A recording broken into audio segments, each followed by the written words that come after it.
What was the very first thing you did when you opened your eyes this morning?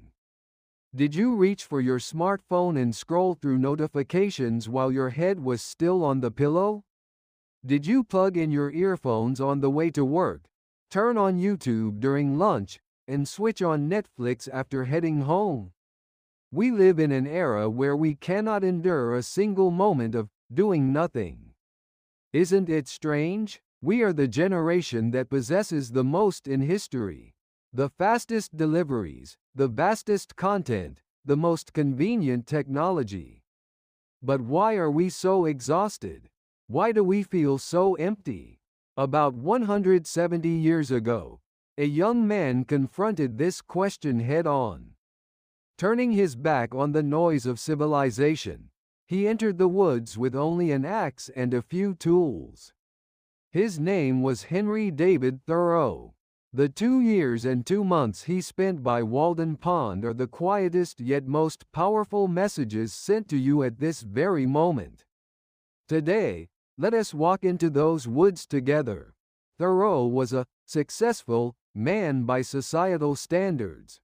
He graduated from Harvard, could have been a teacher, or lived a stable life inheriting his father's pencil factory.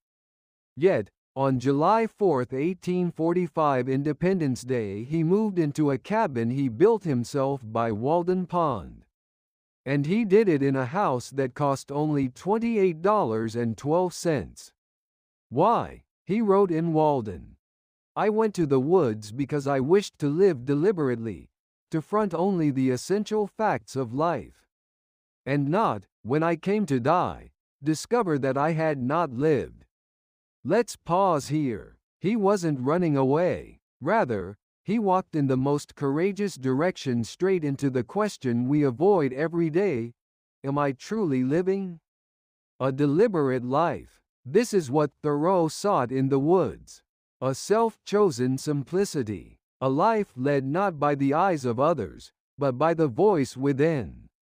That is what drew him to the forest. Think about it for a moment. In your typical day, how much of what you do is something you truly wanted to do? Now, let's return to reality. Imagine the inside of your home. Closets overflowing with unworn clothes, drawers full of forgotten gadgets, and apps you forgot to cancel. Thoreau saw right through this. Men have become the tools of their tools. We don't possess things, those things possess us. We work longer for a bigger house and earn more to maintain a better car, eventually mortgaging our lives for objects. Thoreau's cabin was different. 2 windows, 1 door, a small fireplace. That was all. Yet, he confessed, I have never lived a more leisurely or wealthy life than this. Don't misunderstand. Thoreau didn't praise poverty. What he wanted was voluntary simplicity and emptiness chosen by oneself. In the space created by that emptiness, what you truly desire finally begins to appear. Practical point: try just one thing tonight. Take out 5 items you haven't used in 3 months. You don't have to throw them away. Just set them before you and look at them. In that moment, you will begin to feel what Thoreau meant. Now, let's look at what most people fear: being alone. Our era treats solitude like a failure.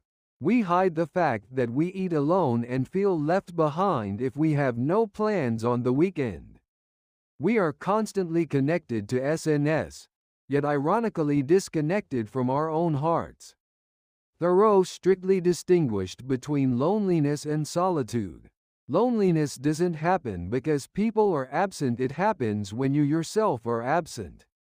He wrote in Walden, I have never felt lonely in solitude. On a rainy, windy night, I realized this entire lake was my living room. Imagine the rainy lake, each raindrop rippling on the surface. Swaying trees, the distant sound of frogs. He wasn't lonely, he was in the grandest society of all nature.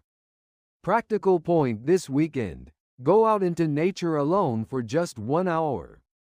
A park is fine. Take out your earphones, put your phone in your pocket, and just walk. No purpose, no recording.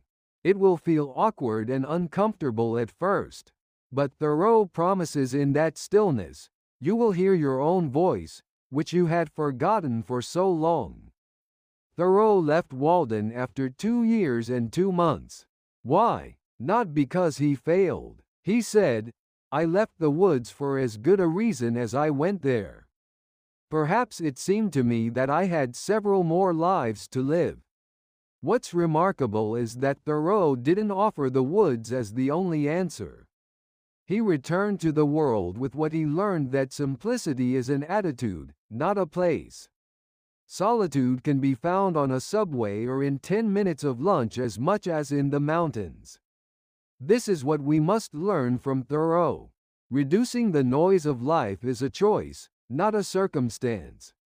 Turning off notifications, declining unnecessary appointments, focusing on just one thing today. These small choices build your own Walden. You don't need to turn your back on the world. Just occasionally step back from it and return to yourself. That alone is enough. Today, we walked in the footsteps of a young man from 170 years ago.